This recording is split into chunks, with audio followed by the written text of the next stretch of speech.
हाँ तो स्टूडेंट्स, समुच्चय सिद्धांत के पार्ट 1 में हमने समुच्चय की परिभाषा देखी थी और हमने देखा था समुच्चय का रिप्रेजेंटेशन, एक समुच्चय को हम किस प्रकार से रिप्रेजेंट करें।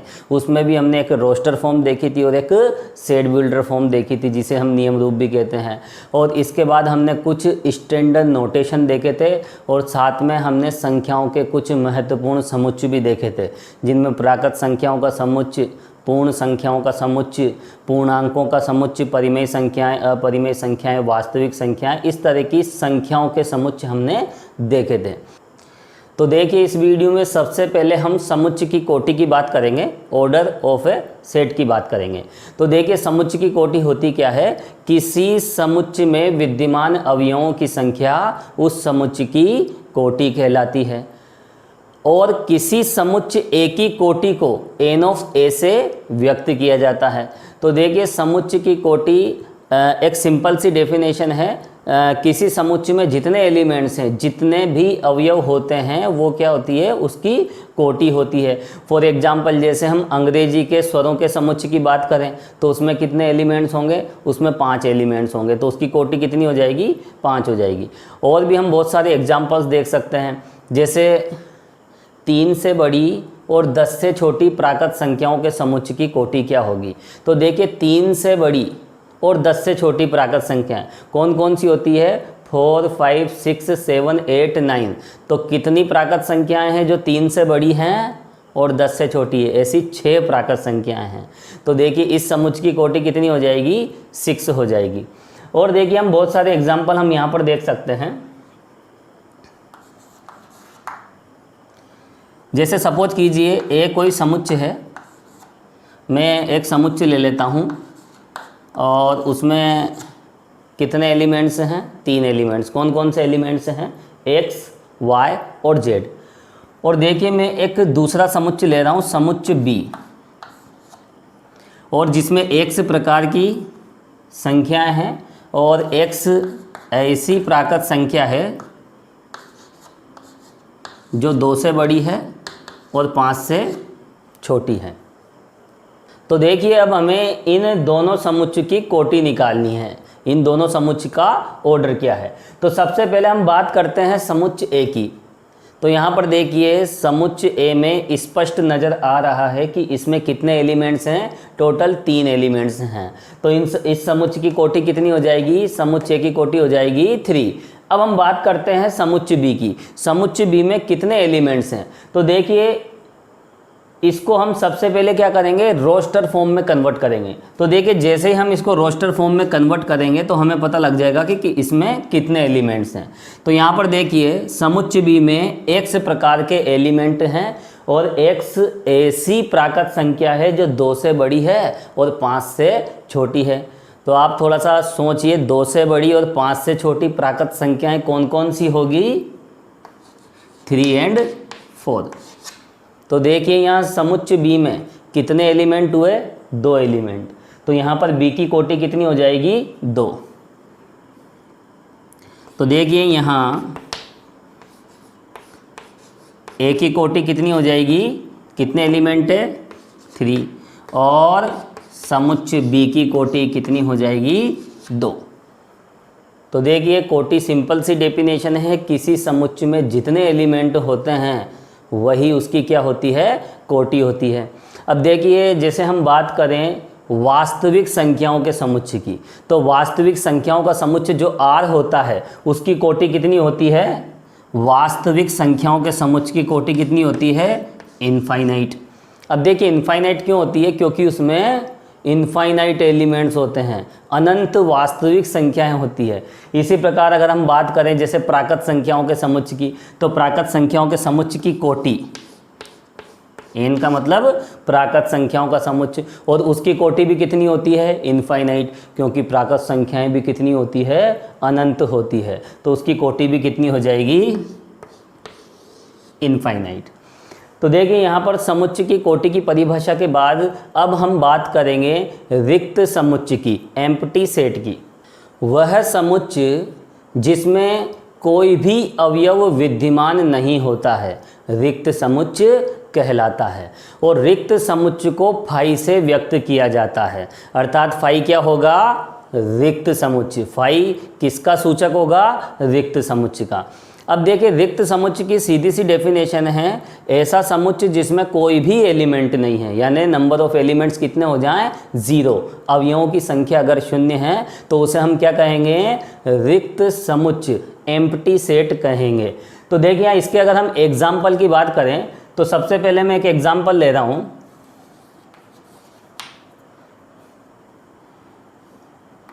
जैसे कोई समुच्चय ए है और समुच्चय ए को हम नियम रूप में यहाँ लिखेंगे। समुच्चय ए में x प्रकार के अवयव हैं और x क्या है, एक प्राकृत संख्या, नेचुरल नंबर। और कौन सा नेचुरल नंबर, जो 2 से बड़ा है और 3 से छोटा है। तो देखिए यहाँ पर समुच्चय ए की अगर हम बात करें तो समुच्चय ए में कौन कौन से एलिमेंट हैं, ऐसी प्राकृत संख्याएं हैं जो 2 से बड़ी है और 3 से छोटी है। तो देखिए 2 से बड़ी और 3 से छोटी तो कोई प्राकृत संख्या होती ही नहीं है। तो हम क्या कहेंगे, इस समुच्चय में एक भी अवयव विद्यमान नहीं है, नो एलिमेंट, कोई भी अवयव नहीं है। तो ये क्या हो जाएगा, यह रिक्त समुच्चय हो जाएगा।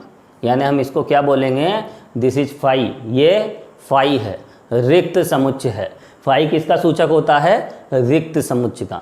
अब देखिए हम रिक्त समुच्चय के और भी एग्जाम्पल ले सकते हैं। जैसे मैं एक समुच्चय ले लेता हूँ बी। बी में फिर मान लेते हैं हम x प्रकार के एलिमेंट हैं और x ऐसी वास्तविक संख्या है जिसका स्क्वायर -1 के बराबर है। तो देखिए समुच्चय बी में ऐसी वास्तविक संख्याएं हैं जिसका वर्ग -1 के बराबर होता है। तो ऐसी कौन सी वास्तविक संख्या आ गई जिनका वर्ग -1 के बराबर होता है, ऐसी कोई भी वास्तविक संख्या नहीं होती है। यानी हम कह सकते हैं समुच्चय बी में कोई भी अवयव विद्यमान नहीं है। तो समुच्चय बी क्या हो जाएगा, यह भी रिक्त समुच्चय हो जाएगा। और देखिए अगर हम बात करें रिक्त समुच्चय की कोटि की, ऑर्डर ऑफ एम्प्टी सेट, तो आप बताइए रिक्त समुच्चय की कोटि क्या कहें, उसमें तो कोई भी अवयव नहीं होता। तो हम कह सकते हैं रिक्त समुच्चय की कोटि कितनी होती है, 0, 0 होती है।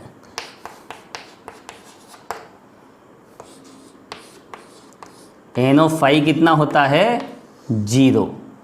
तो देखिए यहाँ पर अगर हम रिक्त समुच्चय की बात करें तो रिक्त समुच्चय का सीधा सा मतलब है ऐसा समुच्चय जिसमें कोई भी अवयव विद्यमान नहीं होता है, वही रिक्त समुच्चय कहलाता है। और उसकी कोटि कितनी होती है, 0। तो देखिए रिक्त समुच्चय के बाद अब हम बात करेंगे समान समुच्चय तथा तुल्य समुच्चयों की। सबसे पहले हम देखेंगे समान समुच्चयों की परिभाषा। इक्वल सेट्स होते क्या हैं, तो देखिए 2 समुच्चय ए तथा बी समान समुच्चय कहलाते हैं यदि ए के सभी अवयव बी में तथा बी के सभी अवयव ए में विद्यमान होते हैं। ठीक है, अब हम बात करते हैं तुल्य समुच्चयों की, इक्विवेलेंट सेट्स की। तो देखिए उसकी परिभाषा क्या होती है, 2 समुच्चय ए तथा बी तुल्य समुच्चय कहलाते हैं यदि उनमें अवयवों की संख्या समान होती है। तो देखिए यहाँ दोनों में क्या डिफरेंस है, समान समुच्चय में ए के जो एलिमेंट्स हैं वो बी के होते हैं और बी के जो एलिमेंट्स हैं वो है ए के एलिमेंट्स होते हैं। लेकिन तुल्य समुच्चयों की अगर हम बात करें तो तुल्य समुच्चय वो होंगे जिनमें नंबर ऑफ एलिमेंट्स, अवयवों की संख्या एक समान होगी। तो देखिए इसके लिए हम एग्जाम्पल लेते हैं। हम यहाँ पर 3 प्रकार के समुच्चय देखेंगे और उनमें चेक करेंगे कौन कौन से समान समुच्चय है और कौन कौन से नहीं है।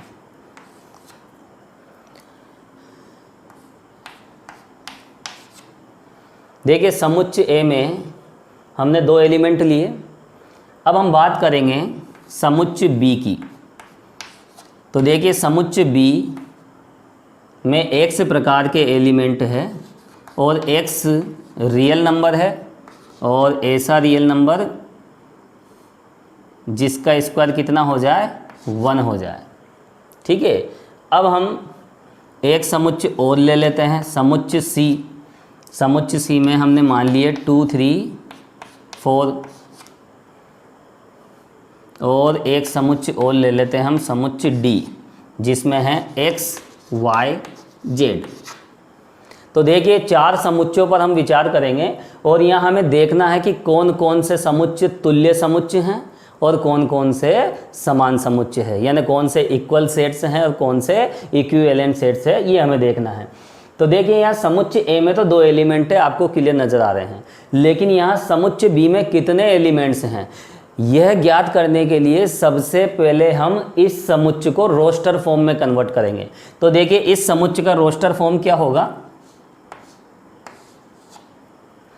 यहाँ पर देखिए इसकी अगर हम एल्जेब्रिक डेफिनेशन को समझें तो समुच्चय बी में ऐसी वास्तविक संख्याएं हैं जिनका वर्ग 1 के बराबर होता है। तो एक तो 1 और -1, ये 2 वास्तविक संख्याएं ऐसी है जिसका स्क्वायर 1 के बराबर होता है। इसके अलावा ऐसी कोई वास्तविक संख्या नहीं है जिसका स्क्वायर किसके इक्वल हो जाए, 1 के इक्वल हो जाए। तो देखिए इस एल्जेब्रिक डेफिनेशन को समझने पे हमें समुच्चय बी का जो रोस्टर फॉर्म है वो किस तरह से मिला, इस तरह से मिला। तो अब हम वापस ये चारों समुच्चय पर अगर विचार करें तो देखिए ए के सारे एलिमेंट किस में हैं, समुच्चय बी में है, और बी के सारे एलिमेंट्स किस में हैं, समुच्चय ए में है। तो यहाँ पर देखिए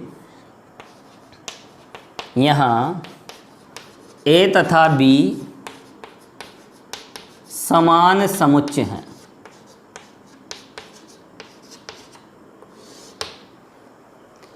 और देखिए 2 समुच्चय अगर समान समुच्चय हैं तो उन्हें हम a इक्वल बी से डिनोट करते हैं। किससे व्यक्त करते हैं, a इक्वल बी से।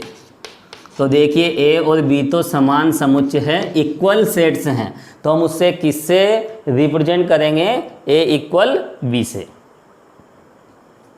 अब देखिए यहाँ पर अगर हम बात करें समुच्चय C और समुच्चय D की, तो देखिए समुच्चय C और समुच्चय D समान समुच्चय नहीं है, क्योंकि C के सारे अवयव D में नहीं हैं और D के सारे अवयव C में नहीं हैं।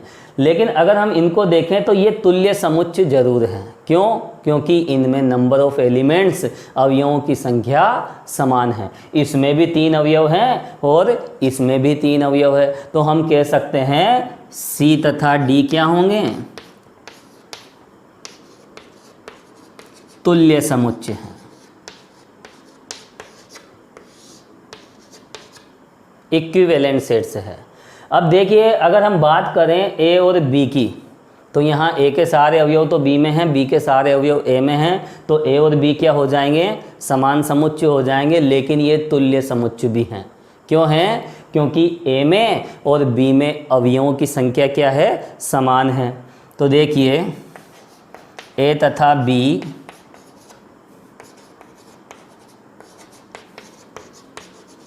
तुल्य समुच्चय हैं।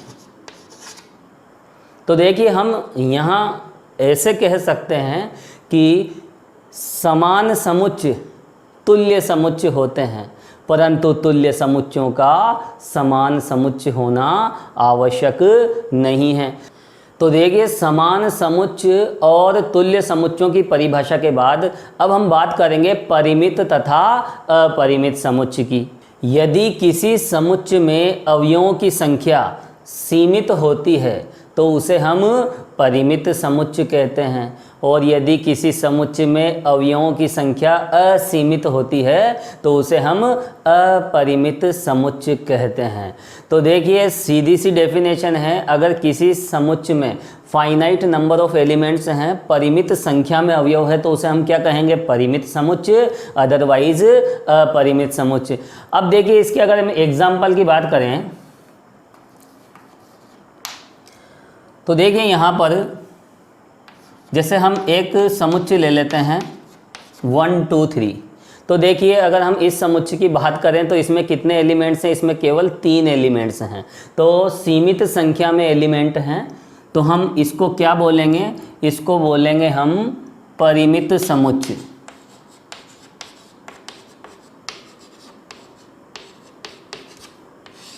Finite set. अब हम देखिए एक एग्जांपल और लेते हैं, 1 2 3 4। अब देखिए इस समुच्चय में अगर हम बात करें कि कितने एलिमेंट्स हैं, तो देखिए इसमें असीमित संख्या में अनंत अवयव हैं, और इसमें जब अनंत अवयव हैं तो हम इस समुच्चय को क्या बोलेंगे,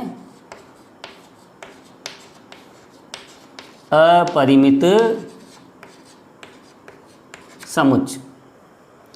अब देखिए अगर हम बात करें रिक्त समुच्चय की, अभी हमने थोड़ी देर पहले रिक्त समुच्चय की परिभाषा देखी थी, वह समुच्चय जिसमें कोई भी अवयव नहीं होता रिक्त समुच्चय कहलाता है। तो देखिए रिक्त समुच्चय परिमित होता है कि अपरिमित होता है, तो हम कहेंगे रिक्त समुच्चय परिमित समुच्चय होता है, क्योंकि उसमें अवयवों की संख्या शून्य होती है। नंबर ऑफ एलिमेंट्स कितने होते हैं, 0। तो देखिए ये बात आपको ध्यान रखनी है, रिक्त समुच्चय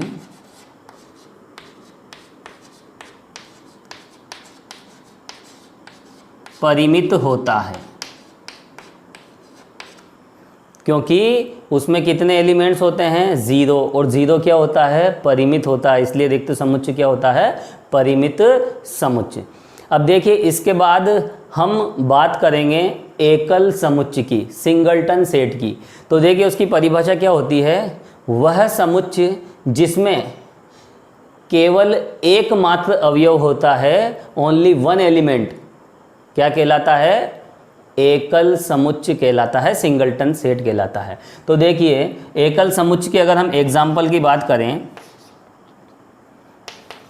5x, तो ये दोनों क्या हैं, एकल समुच्चय है, सिंगलटन सेट है। इसमें कितने कितने एलिमेंट्स हैं, एक एक एलिमेंट है इसमें। और अब देखिए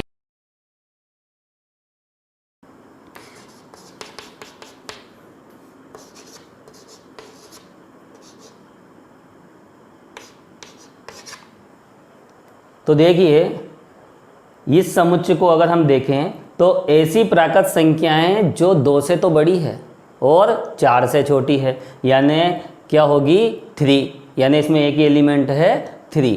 तो इसमें भी एक एलिमेंट है, इसमें भी एक एलिमेंट है, और इसमें भी एक ही एलिमेंट है। तो ये सबके सब क्या हो जाएंगे, सिंगलटन सेट, एकल समुच्चय।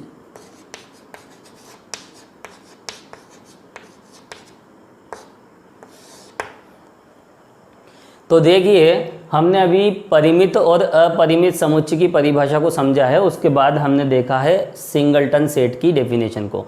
अब हम इसके बाद आगे बढ़ेंगे और अब हम देखेंगे उप समुच्चय की परिभाषा, सबसेट की डेफिनेशन।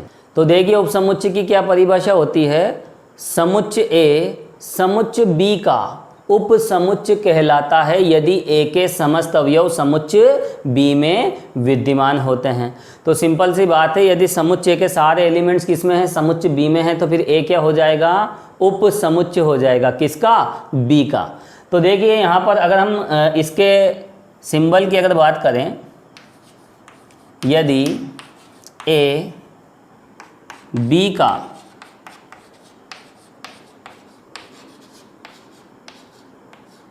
उप समुच्चय है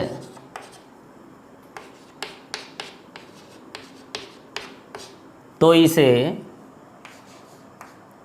ए सबसेट बी से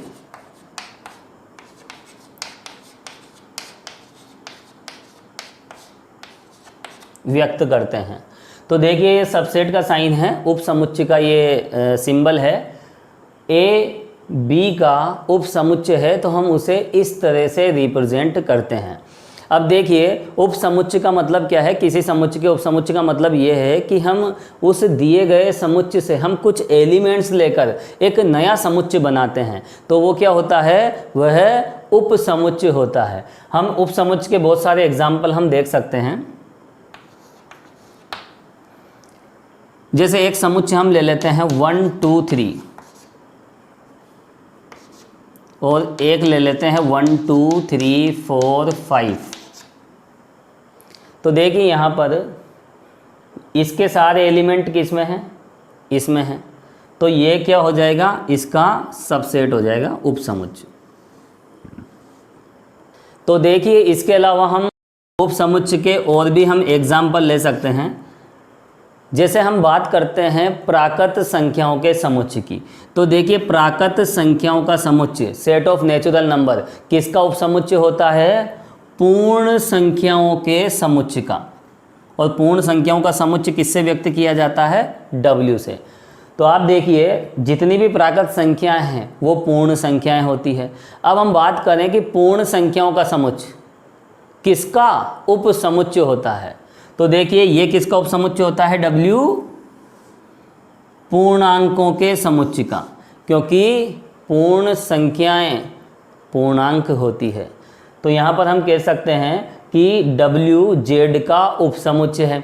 और देखिए सभी पूर्णांक किससे प्राप्त होते हैं? वास्तविक संख्याओं के समुच्चय से। तो हम कह सकते हैं ये Z जो है वास्तविक संख्याओं के समुच्चय का क्या हो जाएगा? उपसमुच्चय हो जाएगा। Z is a subset of R। तो देखिए सभी प्राकृत संख्याएं पूर्ण संख्याएं होती है, सभी पूर्ण संख्याएं पूर्णांक होती है और सभी पूर्णांक वास्तविक संख्याएं होती है। तो R का सबसेट Z, Z का सबसेट W और W का सबसेट कौन होगा? N। तो देखिए इन एग्जाम्पल से क्लियर है कि उपसमुच्चय होता क्या है? A B का उपसमुच्चय है तो A के सारे अवयव किस में होंगे? समुच्चय B में होंगे। अब एक बात और आपको ध्यान रखनी है, यदि A B का उपसमुच्चय है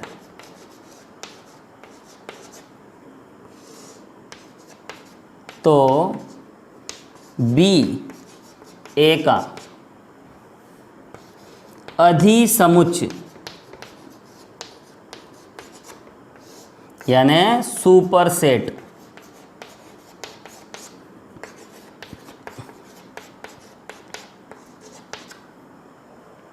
तो देखिए ए बी का अगर सबसेट है तो बी क्या हो जाएगा? ए का सुपरसेट कहलाएगा। राजस्थान भारत का क्या है? सबसेट है, तो भारत राजस्थान का क्या हो जाएगा? सुपरसेट हो जाएगा। तो देखिए ये बात आपको ध्यान रखनी है कि सुपरसेट होता क्या है। और एक सिंबल और होता है, देखिए ए बी का उपसमुच्चय हम इस तरह से रिप्रेजेंट करेंगे और ए बी का उपसमुच्चय नहीं है तो हम क्या करेंगे? इसको कट कर देंगे। तो इसका क्या मीनिंग है? ए बी का उपसमुच्चय नहीं है। और इसका क्या मतलब होगा?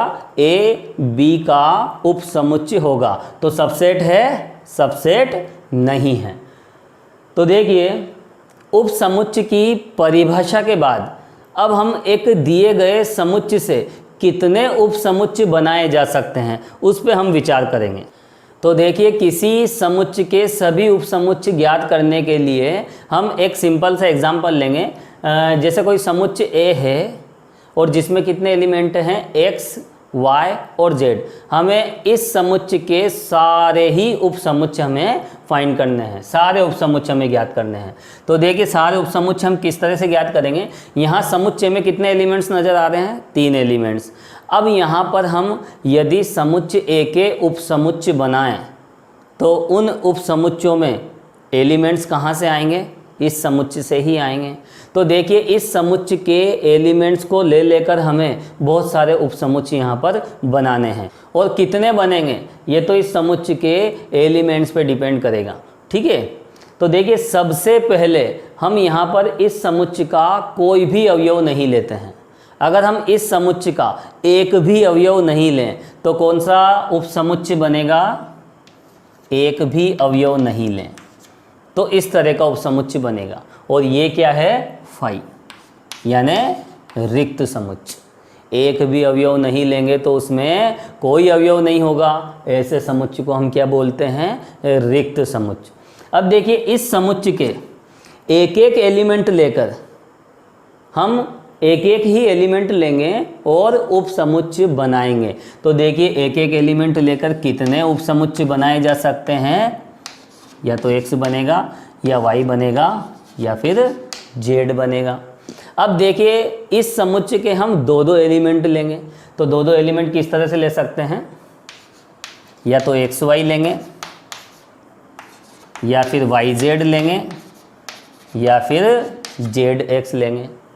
तो देखिए दो दो एलिमेंट लेकर इतने ही उपसमुच्चय बनाए जा सकते हैं, इसके अलावा कोई ऑप्शन नहीं है। अब देखिए इस समुच्चय के यदि तीनों के तीनों एलिमेंट्स अगर हम ले लें तो कौन सा उपसमुच्चय बनेगा, वो पूरा का पूरा क्या हो जाएगा, दिया गया समुच्चय ही आ जाएगा। तो देखिए इस प्रकार हमने दिए गए समुच्चय के सारे उपसमुच्चय हमने ज्ञात कर लिए हैं, और अगर हम इन्हें काउंट करें तो ये टोटल कितने हैं, 8 सबसेट्स, टोटल 8 उपसमुच्चय हैं।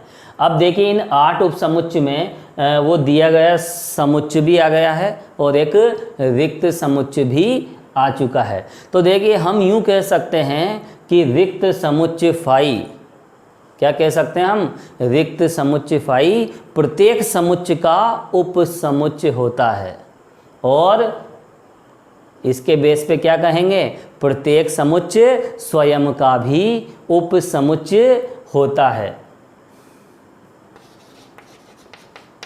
अर्थात फाई इज सबसेट ऑफ ए, और एक इसका सबसेट होता है ए का।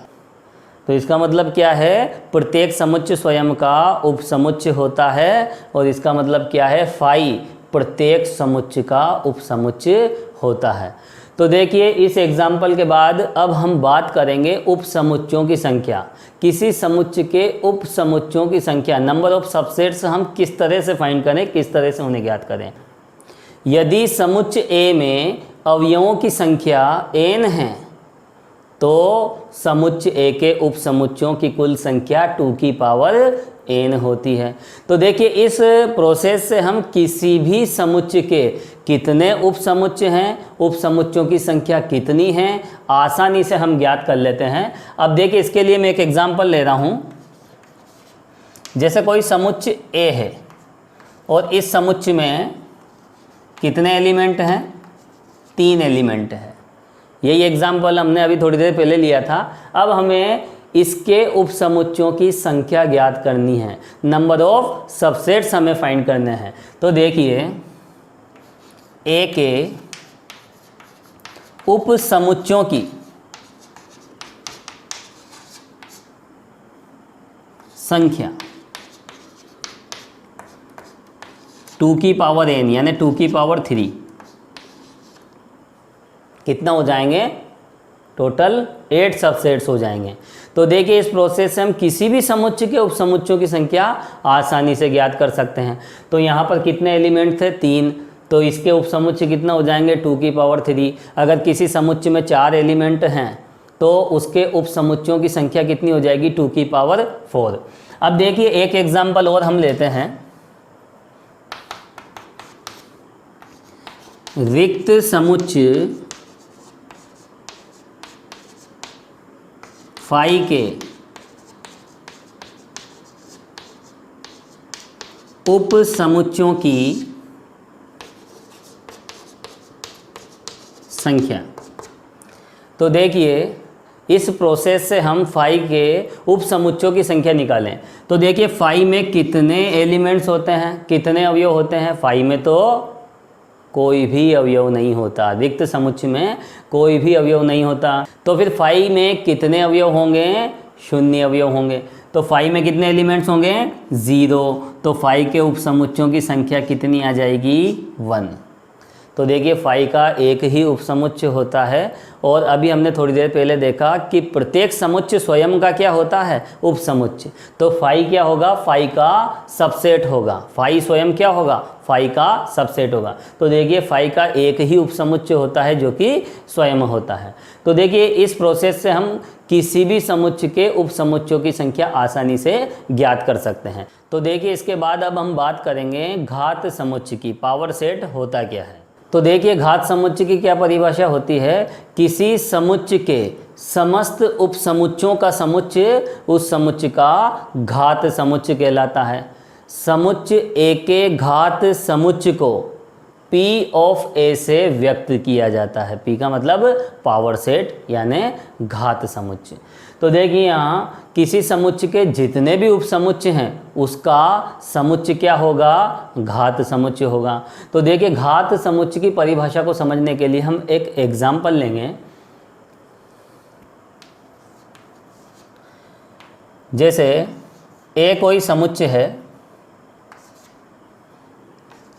जिसमें हम दो एलिमेंट ले लेते हैं, एक 5 और 7। अब देखिए इस समुच्चय का हमें क्या निकालना है, घात समुच्चय निकालना है, पावर सेट हमें निकालना है। तो देखिए यहाँ ए का घात समुच्चय,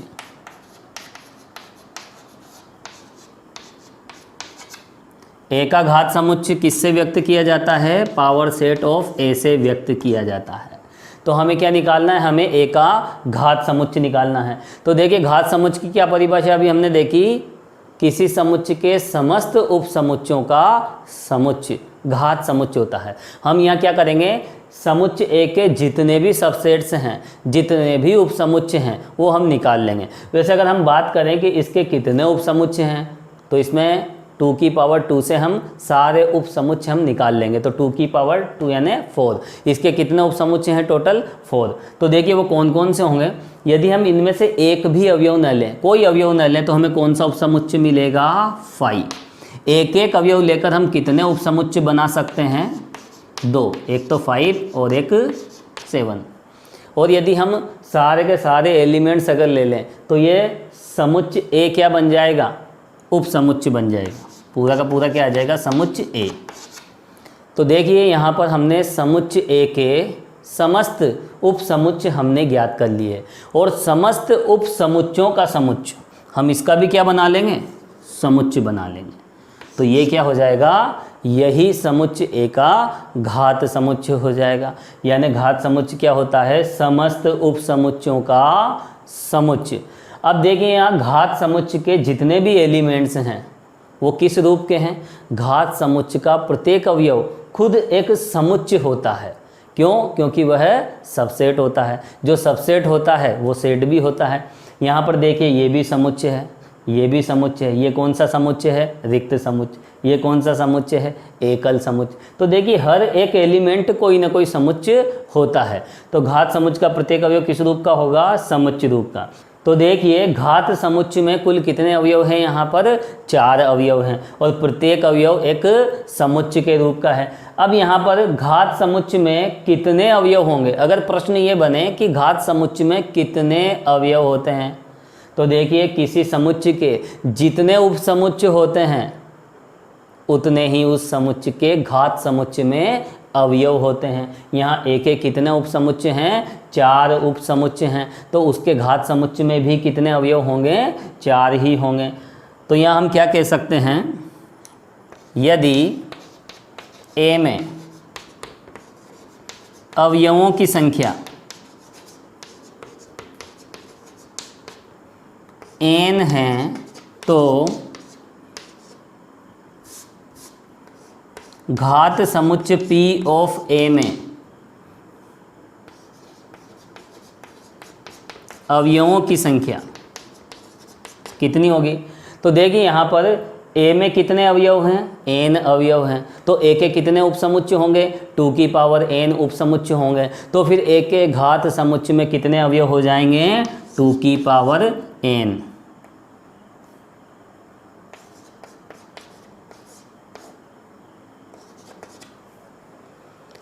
तो देखिए घात समुच्चय यहाँ पर सभी उप समुच्चयों का समुच्चय होता है, जिसमें उस दिए गए समुच्चय के सारे ही उप समुच्चय आ जाते हैं। यानी घात समुच्चय में अवयवों की संख्या 2 की पावर n होती है यदि दिए गए समुच्चय में n अवयव होते हैं। अब देखिए घात समुच्चय की परिभाषा के बाद हम समुच्चय में संक्रियाओं की बात करेंगे। समुच्चय में कौन कौन सी संक्रियाएं अप्लाई होती है। तो देखिए समुच्चयों पर परिभाषित संक्रियाओं से पहले अगर हम समुच्चयों पर विचार करें तो समुच्चयों में हम कौन कौन सी संक्रियाएं अप्लाई कर सकते हैं। देखिए 2 समुच्चयों में हम आपस में कुछ कॉमन देख सकते हैं। 2 समुच्चय के एलिमेंट्स में कुछ कॉमन भी हो सकता है। 2 समुच्चय को हम आपस में मिला भी सकते हैं और एक समुच्चय में से हम किसी दूसरे समुच्चय के एलिमेंट्स को हटा भी सकते हैं, रिमूव भी कर सकते हैं। इस कंसेप्ट के आधार पर समुच्चयों में 3 प्रकार की संक्रियाएं होती है। पहली है संग संक्रिया। Union operation.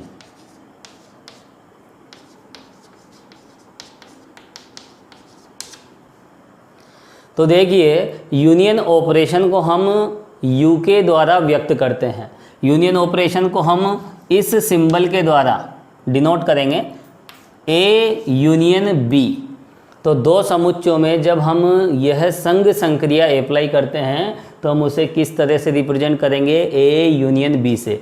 अब देखिए इसकी क्या डेफिनेशन होती है। इसमें एक्स प्रकार के एलिमेंट हम ले रहे हैं और एक्स ए का होता है या बी का होता है। तो देखिए इस डेफिनेशन के अकॉर्डिंग अगर हम बात करें तो यहाँ इस समुच्चय में अर्थात ए यूनियन बी में कौन कौन से एलिमेंट्स आएंगे, ए के भी आ जाएंगे और बी के भी आ जाएंगे। कुल मिलाकर ए बी को हम आपस में मिक्स कर देंगे, सारे एलिमेंट्स हम ले लेंगे तो हमें क्या मिल जाएगा, ए यूनियन बी मिल जाएगा। अब देखिए अब हम इसके बाद बात करेंगे सर्वनिष्ठ संक्रिया की। सर्वनिष्ठ संक्रिया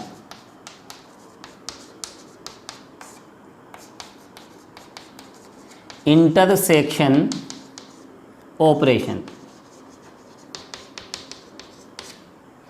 तो देखिए इंटरसेक्शन सर्वनिष्ठ, यहाँ पर इसका जो सिंबल है हम जस्ट यूनियन ऑपरेशन वाले सिंबल का जस्ट उल्टा कर देंगे तो यह इंटरसेक्शन का सिंबल होगा। और देखिए इंटरसेक्शन की क्या डेफिनेशन है, इस समुच्चय में यानी ए इंटरसेक्शन बी में ऐसे एलिमेंट्स आएंगे जो ए में भी होना चाहिए और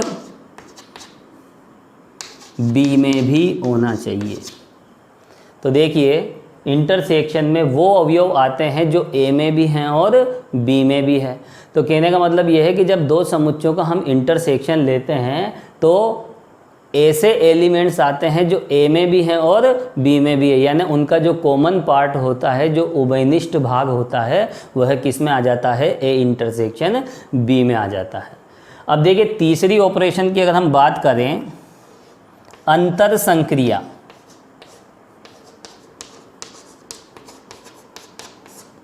डिफरेंस ऑपरेशन।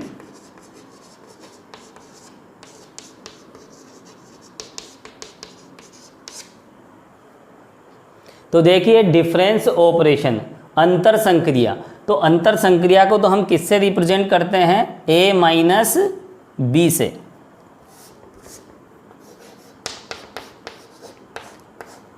दो समुच्चय के बीच में जब हम डिफरेंस ऑपरेशन लगाते हैं तो उसे हम a माइनस बी यानी यहाँ माइनस का सिंबल लगा देंगे। अब देखिए इसकी क्या डेफिनेशन है, x प्रकार के इसमें एलिमेंट्स होंगे और x a में तो है लेकिन b में नहीं है। तो यहाँ पर आप देख सकते हैं a माइनस बी में ऐसे अवयव आएंगे जो a में तो है परंतु b में नहीं है। यानी हम क्या करेंगे, हम a के अवयवों में से b के अवयवों को हटा देंगे और जैसे ही b के अवयव हटेंगे तो क्या बनेगा, a माइनस बी बन जाएगा, हमें a माइनस बी प्राप्त हो जाएगा। तो देखिए इन सभी ऑपरेशंस को हम एक बार और अच्छे तरीके से समझ लेते हैं। a यूनियन b ज्ञात करने के लिए समुच्चय a और समुच्चय b के एलिमेंट्स को आपस में हम क्या कर देंगे, मिला देंगे, क्योंकि a यूनियन b में ऐसे अवयव आ जाते हैं जो या तो a में है या फिर b में है। अर्थात a और b के सारे अवयव किस में आ जाते हैं, a यूनियन b में। अब हम बात करते हैं इंटरसेक्शन ऑपरेशन की। तो इंटरसेक्शन ऑपरेशन में देखिए ऐसे एलिमेंट्स आते हैं जो a में हैं और b में भी हैं, यानी a और b के जो कॉमन हैं, जो कॉमन एलिमेंट्स हैं, उभयनिष्ठ अवयव हैं, वो किस में आएंगे, a इंटरसेक्शन b में आ जाएंगे। अब हम बात करते हैं a माइनस बी की। तो जब दो समुच्चय में डिफरेंस ऑपरेशन लगाते हैं, a और b के बीच में हम क्या लगा रहे हैं, डिफरेंस ऑपरेशन। तो देखिए a माइनस बी में किस तरह के एलिमेंट्स आएंगे, वह एलिमेंट्स आएंगे जो a में तो है परंतु b में नहीं है। अर्थात हम क्या करेंगे, समुच्चय a में से समुच्चय b के अवयवों को हम रिमूव कर देंगे, उनको हटा देंगे, तो हमें क्या मिल जाएगा, हमें a माइनस बी मिल जाएगा। तो देखिए इन सभी संक्रियाओं को समझने के लिए हम एक एग्जाम्पल लेते हैं। यदि a इक्वल 1 2 3 4 5 6, B इक्वल 2 5 6, तो ज्ञात कीजिए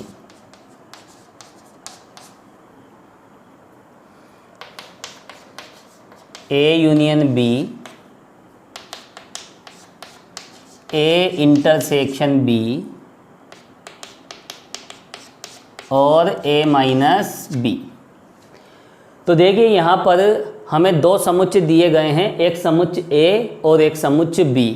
अब यहाँ पर हमें इन दोनों समुच्चय का यूनियन निकालना है, दोनों समुच्चय का हमें इंटरसेक्शन निकालना है और दोनों समुच्चय का हमें डिफरेंस भी निकालना है।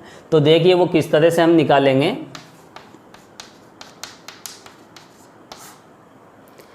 यहाँ सबसे पहले हम निकालेंगे A यूनियन B।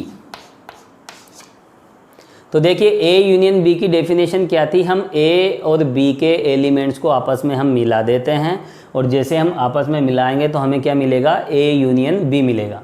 तो यहाँ पर इन दोनों एलिमेंट्स को अगर हम आपस में मिलाएं तो कौन कौन से एलिमेंट्स मिलेंगे, देखिए 1 मिलेगा, 2 मिलेगा, 3।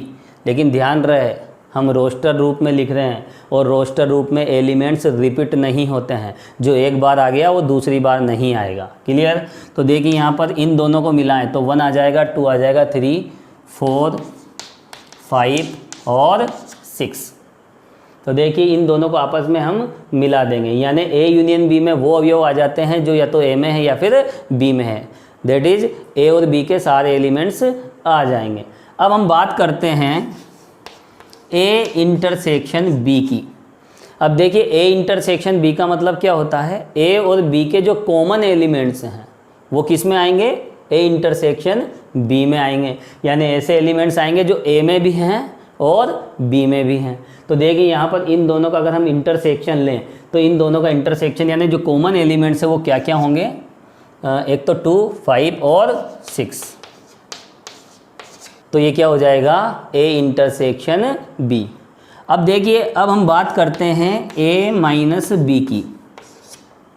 तो देखिए A माइनस B में कैसे एलिमेंट्स होंगे, किस तरह के एलिमेंट्स होंगे, हम A के एलिमेंट्स में से B के एलिमेंट्स को रिमूव कर देंगे। तो देखिए A में से अगर हम B के एलिमेंट्स को हटा दें, यानी 2 5 और 6 को अगर हम यहाँ से रिमूव कर दें, ये वाला हटा दें, ये वाला हटा दें, तो देखिए A के एलिमेंट्स में से अगर हम B के एलिमेंट्स को रिमूव कर देते हैं तो कौन से एलिमेंट्स बचेंगे, 1 3 4। तो देखिए इस तरह से हम A माइनस B को ज्ञात कर सकते हैं, जिसमें कितने एलिमेंट्स हैं, 1 3 4। ये एलिमेंट्स समुच्चय A में तो हैं परंतु B में नहीं हैं। यहाँ आप देख सकते हैं 1 3 4 ऐसे एलिमेंट्स हैं जो A में तो हैं परंतु B में नहीं हैं, और यही A माइनस B की डेफिनेशन है। A माइनस B में वो अवयव आ जाते हैं जो A में तो है परंतु B में नहीं है। या सिंपली हम क्या करेंगे, A में से B के एलिमेंट्स को रिमूव कर देंगे तो आपको डायरेक्ट क्या मिल जाएगा, A माइनस B मिल जाएगा। तो देखिए ये थी समुच्चयों की संक्रियाएं, और हम इसके आगे के और भी कंसेप्ट देखेंगे समुच्चय सिद्धांत के नेक्स्ट वीडियो पार्ट नंबर 3 में। Thank you so much.